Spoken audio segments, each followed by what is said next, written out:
स्वागत है आपका न्यूज बुलेटिन में। मैं हूं आपके साथ सुहानी बहुगुना। बुलेटिन से पहले एक नजर इस वक्त की हेडलाइंस पर।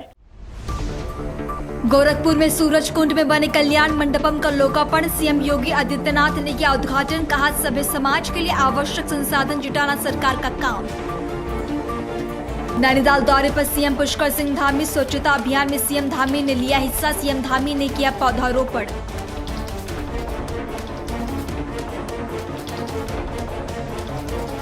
उत्तराखंड में यूसीसी लागू होने के बाद पंजीकरण जरूरी, रजिस्ट्रेशन कराने के लिए 26 जुलाई तक माफ किया गया शुल्क। अब तक 1,90,000 से अधिक हुए रजिस्ट्रेशन।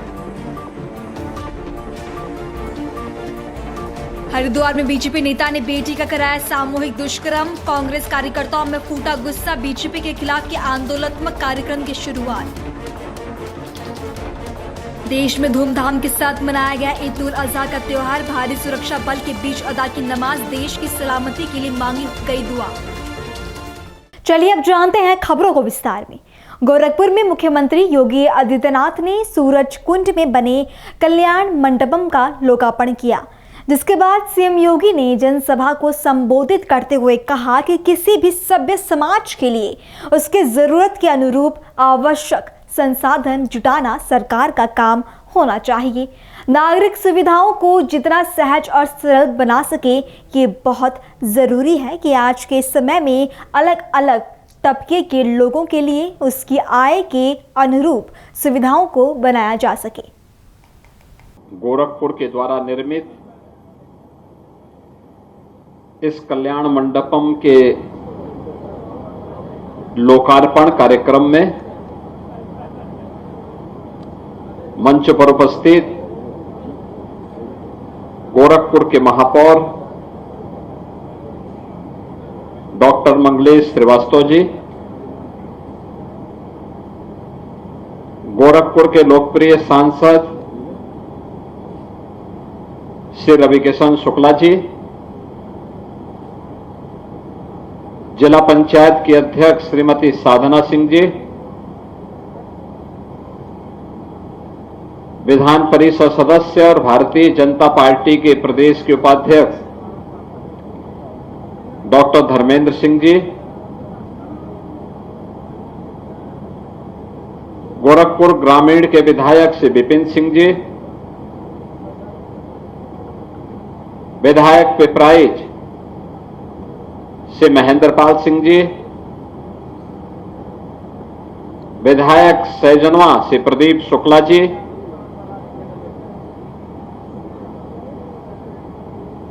उपाध्यक्ष उत्तर प्रदेश राज्य महिला आयोग श्रीमती चारू चौधरी जी,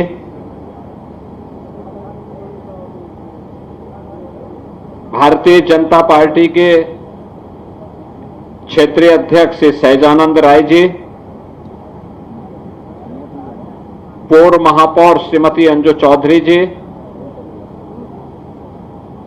पूर्व महापौर डॉक्टर सत्या पांडे जी, महानगर अध्यक्ष श्री देवेश श्रीवास्तव जी, नगर निगम कार्यकारिणी के सभापति उप सभापति श्री धर्मदेव चौहान जी, पूर्व महानगर अध्यक्ष श्री राजेश गुप्ता जी, वरिष्ठ व्यापारी नेता श्री पुष्पदंत जैन जी, स्थानीय पार्षद श्रीमती आरती सिंह जी, सभी पार्षदगण, विभिन्न सामाजिक सांस्कृतिक संगठनों से जुड़े हुए सभी उपस्थित बहनों और भाइयों, सूरज कुंड में ये नए कल्याण मंडपम के लोकार्पण के लिए आज यहां आने पे मुझे बहुत आनंद की अनुभूति हो रही है। मैं नगर निगम को, कार्यकारिणी को बधाई देते हुए आप सभी के प्रति अपनी शुभकामनाएं देता हूं।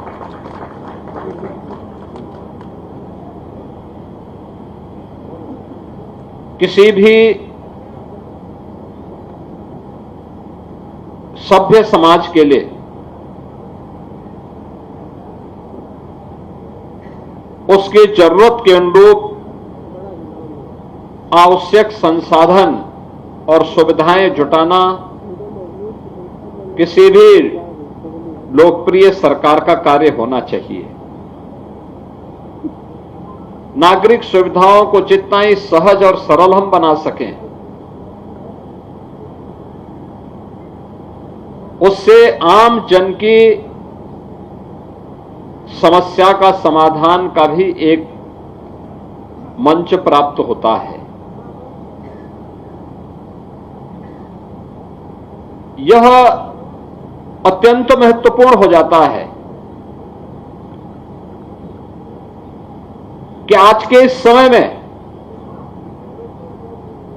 अलग अलग तबके के लोगों के लिए उसकी आय के अनुरूप सुविधाओं को भी हम आसान बना सके।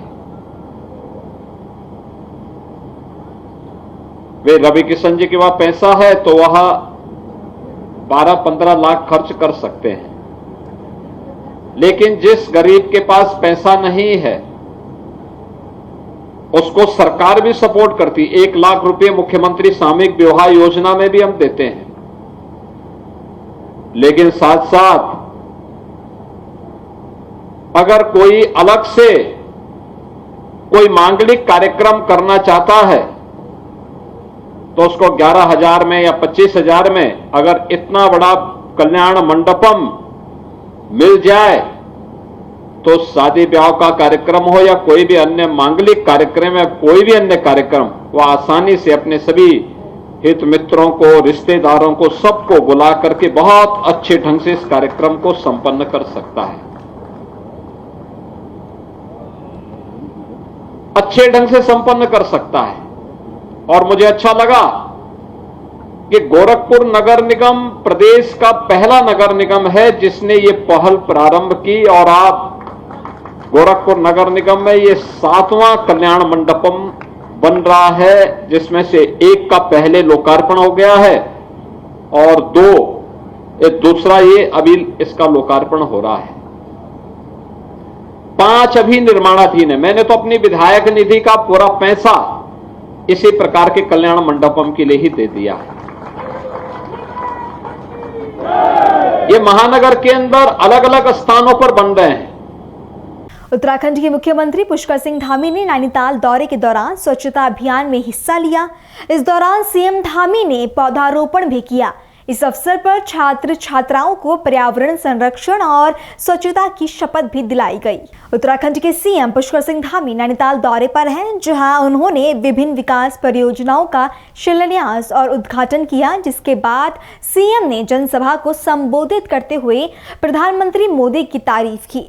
सीएम धामी ने कहा कि प्रधानमंत्री के नेतृत्व में भारत खेलों के क्षेत्रों में नई ऊंचाइयों को छू रहा है। इतना ही नहीं, वैश्विक मंच पर अपनी एक पहचान बना रहा है।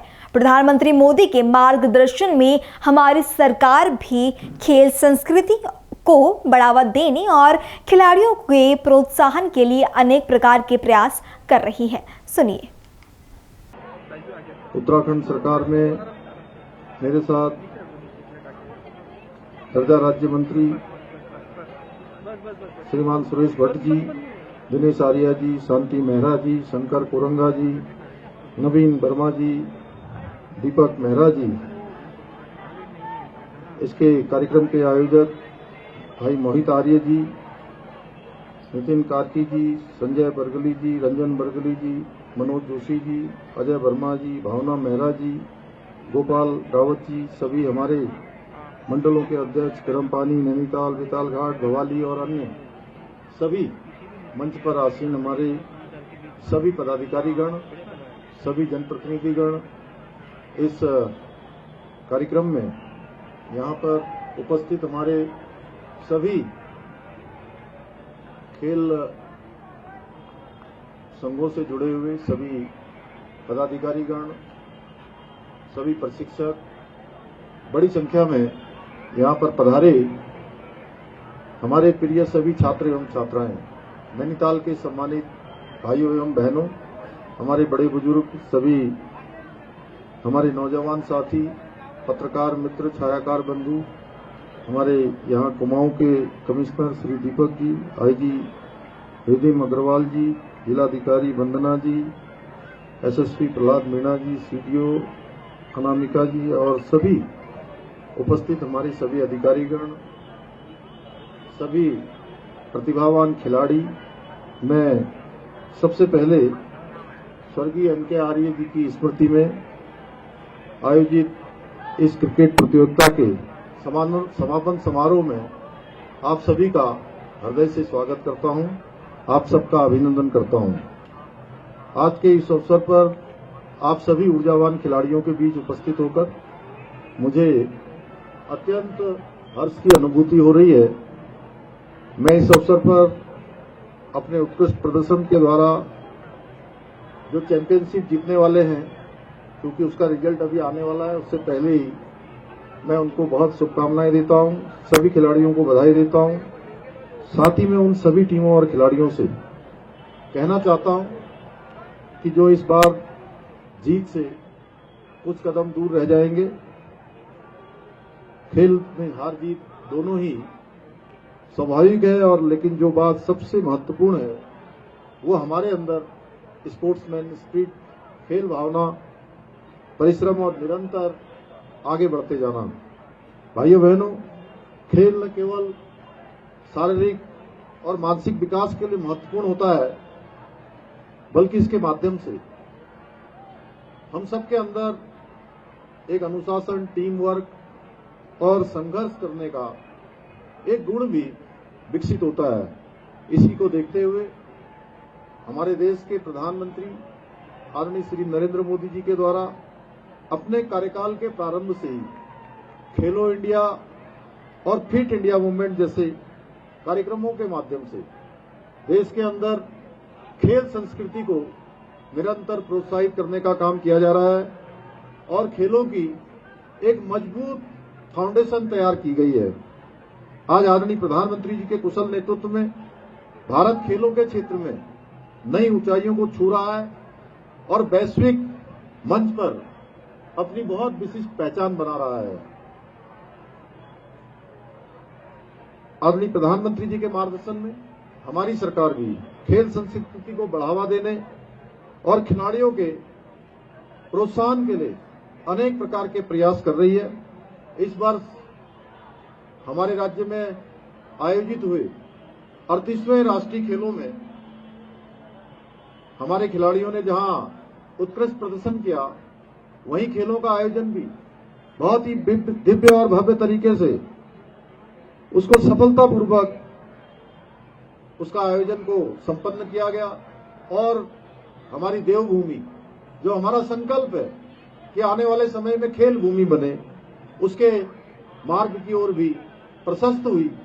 देवभूमि खेल भूमि के रूप में भी स्थापित होने की दिशा में आगे बढ़ी है।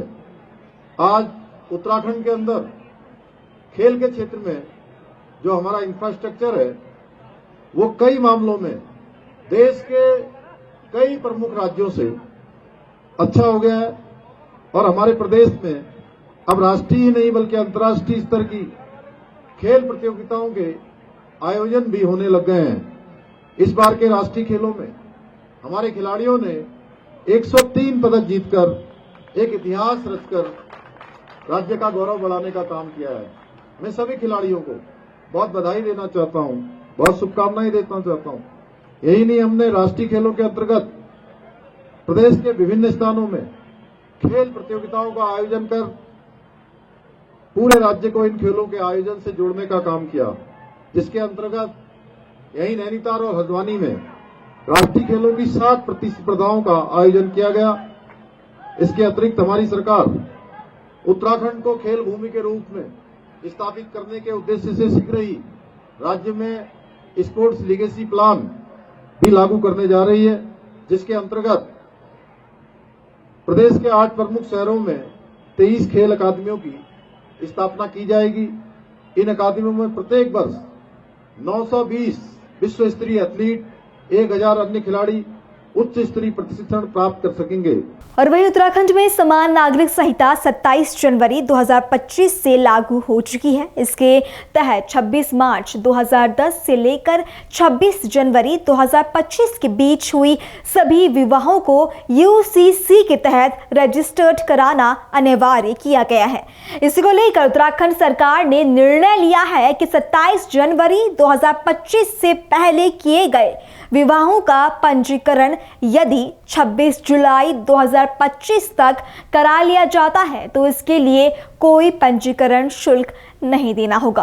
तो वहीं आपको बता दें कि अब तक समान नागरिक संहिता के तहत 1,90,000 से अधिक विवाहों का सफलतापूर्वक ऑनलाइन पंजीकरण किया जा चुका है। रुक करेंगे अगली खबर का। उत्तराखंड में त्रिस्तरीय पंचायत चुनाव को लेकर असमंजस की स्थिति बरकरार है। उत्तराखंड में ग्राम पंचायतों का कार्यकाल खत्म हुए लगभग 8 महीने हो चुके हैं। ऐसे में प्रशासकों के कार्यकाल के संबंध में अभी तक कोई अध्यादेश जारी न होने के कारण संवैधानिक संकट की स्थिति बन गई है। जिला पंचायत संगठन के पूर्व अध्यक्ष प्रदीप भट्ट का कहना है कि निर्वाचन आयोग ने अपनी तैयारियां पूरी कर ली है। मतदाता सूची का प्रकाशन भी हो चुका है, पर सरकार की मंशा चुनाव कराने की नहीं लग रही है। कुछ समय पहले ही जैसे कि आप सब ने देखा होगा, मैंने पत्रकारों को लिखित रूप में भी इस बात को कहा था कि पंचायत हमारे स्थानीय जो प्रशासन है, सरकार है, उसका एक अभिन्न अंग है। लेकिन जो वर्तमान की भाजपा सरकार है वो स्थानीय प्रतिनिधियों को दबाना और खत्म करना चाहती है, उनका प्रतिनिधित्व तो खत्म करना चाहती है, ग्राम की सरकार को खत्म करना चाहती है। इसलिए सरकार पंचायत के चुनाव को नहीं कराना चाह रही है।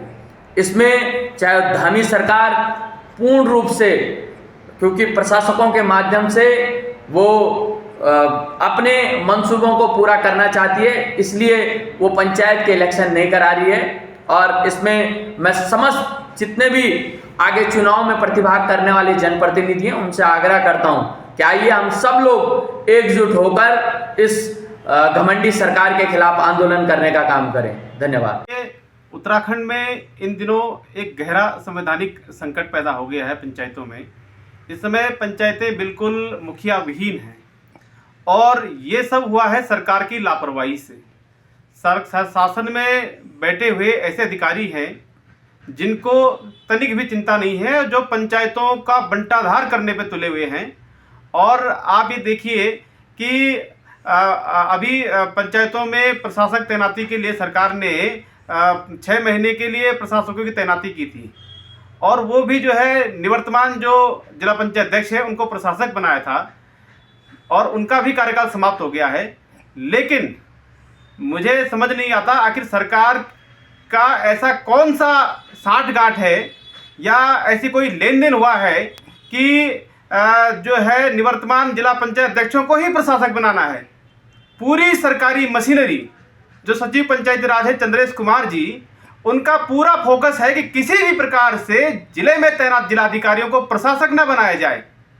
और उनकी ऐसी गहरी साठगांठ, आखिर ऐसी कौन सी गहरी साठगांठ उनकी जो निवर्तमान जिला पंचायत अध्यक्ष है उनसे ऐसा कौन सी साठगांठ हुई है या उनके बीच में कोई ऐसा सौदा हुआ है जिसको लेकर के वो इतने उत्सुक दिख रहे हैं कि वो पूरी नियम कानून की धज्जियां उड़ाते हुए उन्होंने जो है राज्य में आज ऐसी स्थिति पैदा कर दी है कि अभी न तो पंचायत के चुनाव करवा पा रहे हैं। राज्य निर्वाचन आयोग ने पूरी तैयारी कर ली है, मतदाता सूची पूरी का अंतिम प्रकाशन तक हो गया है, आपके जो है मतपत्र मतपेटियां सभी जिलों में पहुंच चुकी हैं। लेकिन राज्य सरकार की ओर से चुनाव की स्वीकृति न देना, ये साफ साफ ये कहीं ना कहीं एक सख्त संदेह पैदा करता है कि आखिर निवर्तमान अध्यक्षों का और सरकार के बीच ऐसा कौन सा एक ऐसा सौदा हुआ है या ऐसी कौन सी साठगांठ हुई है, किस बात का एक संदेह पैदा करता है कि इस प्रकरण की जांच होनी चाहिए। मैं तो माननीय मुख्यमंत्री महोदय से ये निवेदन करता हूं कि इस पूरे प्रकरण की जांच हो कि आखिर सचिव पंचायत राज जिलाधिकारियों को प्रशासक क्यों नहीं बनाना चाहते हैं और जिले में तैनात जो निवर्तमान जिला पंचायत अध्यक्ष हैं उनको प्रशासक बनाने के लिए इतनी माथापच्ची क्यों हो रही है।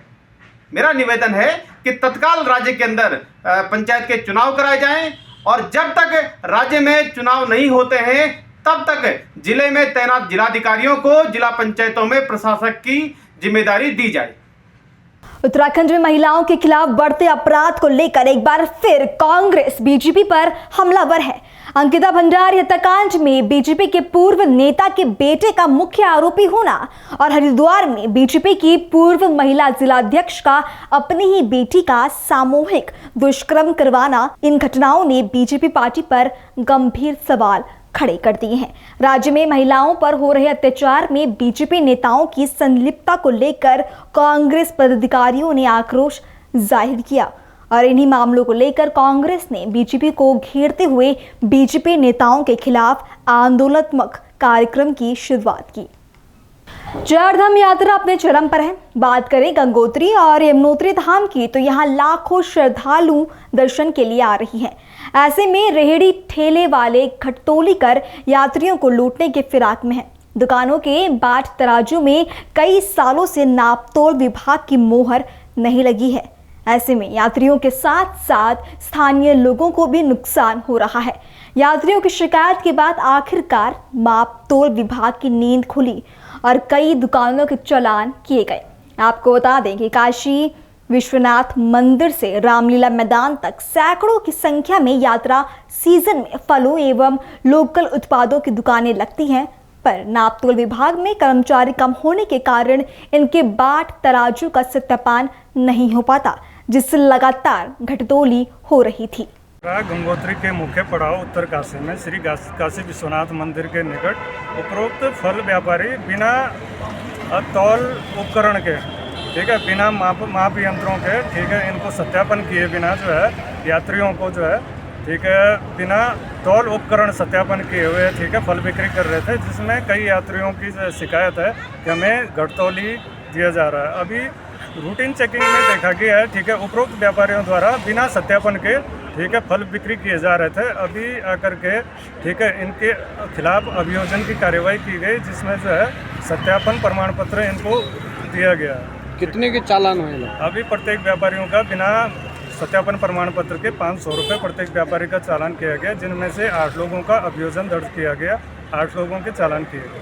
भविष्य में क्या रहेगा? भविष्य में जो है रूटीन चेकिंग की जाती रहेगी। यात्रा रूटीन, ठीक है, चार धाम यात्रा गंगोत्री एवं यमुनोत्री के मुख्य पड़ावों पर जो है रूटीन चेकिंग लगातार जारी रहेगी। इससे पूर्व विभाग ने पेट्रोल पंप की चेकिंग, गैस सिलेंडरों की चेकिंग, अभी 3 गैस एजेंसियों के चालान किए गए हैं, जिसमें Roshni Indian gas Naugaon, Uttarkashi gas service एवं काशी विश्वनाथ गैस एजेंसी डुंडा के चालान किए गए। क्या है सर, क्यों ये लोग ऐसा कर रहे हैं? क्या विभाग क्यों निष्क्रिय बना हुआ है? विभाग एक्चुअली जो है, ठीक है, रूटीन चेकिंग में क्या होता है, ठीक है, प्रत्येक स्थान पर वर्ष में एक बार जो है चेकिंग की जाती है, ठीक है, वर्ष में जो है प्रत्येक बार जो है, ठीक है, इनकी वेरिफिकेशन किया जाता है। लेकिन उत्तरकाशी जनपद का क्षेत्र, ठीक, क्षेत्रीय क्षेत्रफल जो है अधिक होने के कारण जो है, ठीक, ये विभाग में कर्मचारियों की भी कमी है, इस वजह से जो है रूटीन चेकिंग नहीं की जाती है। तो भविष्य में क्या होगा? भविष्य में रूटीन चेकिंग लगातार मेरे द्वारा जारी रहेगी। खबर उत्तर प्रदेश के संभल से, जहां ईद उल अजहा के मौके पर लोगों ने नमाज अदा की। इसी को लेकर सीओ चंदौसी अनुज चौधरी ने कहा कि 2 ईदगाह हैं, एक चंदौसी में और दूसरी नरौली में, जहां नमाज अदा की गई। दोनों जगहों पर नमाज 4 दीवारी के भीतर अदा की गई, जिस सड़कों पर कोई नमाज अदा नहीं की गई है। है और कहाँ पर नमाज हुई है? नमाज 2 ईदगाह हैं, चंदौसी में और नरौली में है, और बाकी यहाँ मस्जिदें हैं। तो एक छोटी ईदगाह है, वहाँ सुबह 6 बजे संपन्न हो चुकी, और अभी यहाँ चल रही है। बड़ी ईदगाह बोला जाता है इसको। क्या व्यवस्थाएं कैसे संपन्न की जाती है? व्यवस्थाएं तो 4 दीवारी के अंदर है, वो भी 4 दीवारी के अंदर, तो सब अंदर ही काफ़ी जगह खाली पड़ी है इस बार। बाकी तो वहाँ जो छोटी ईदगाह पे हुई, वो भी बाउंड्री के 4 दीवारी के अंदर हुई है। कहीं कोई सड़क पर तो नमाज नहीं हुई? नहीं, कोई सड़क पर कोई नमाज नहीं हुई है, ना कोई इस तरह की सूचना। बाकी नमाज सफल संपन्न कर दी गई। बिल्कुल आप देख रहे हो सफल संपन्न। और वहीं ईद उल अजहा के पर्व पर उत्तर प्रदेश के हापुड़ में अपराध नियंत्रण और सुरक्षा व्यवस्था बनाए रखने के लिए जिलाधिकारी ने हापुड़ में पैदल गश्त कर तैयारियों का जायजा लिया। तैयारियां पुलिस की तरफ से हैं और ईद को लेकर के ईदगाह पर हम लोगों ने जितने भी इसके आने वाले रास्ते हैं और ख़ासकर गलियां हैं सब पे बैरिकेटिंग लगाई है हम लोगों ने, सब पे पुलिस फोर्स मौजूद है। और यहाँ पर हम लोगों ने जो यहाँ जामिया कमेटी है उनसे हम लोगों ने वार्ता की है और किसी भी तरह से किसी सार्वजनिक स्थान पे नमाज नहीं पढ़ी जाएगी, सड़कों पे नमाज नहीं पढ़ी जाएगी, इस बात का उन्होंने आश्वासन दिया है।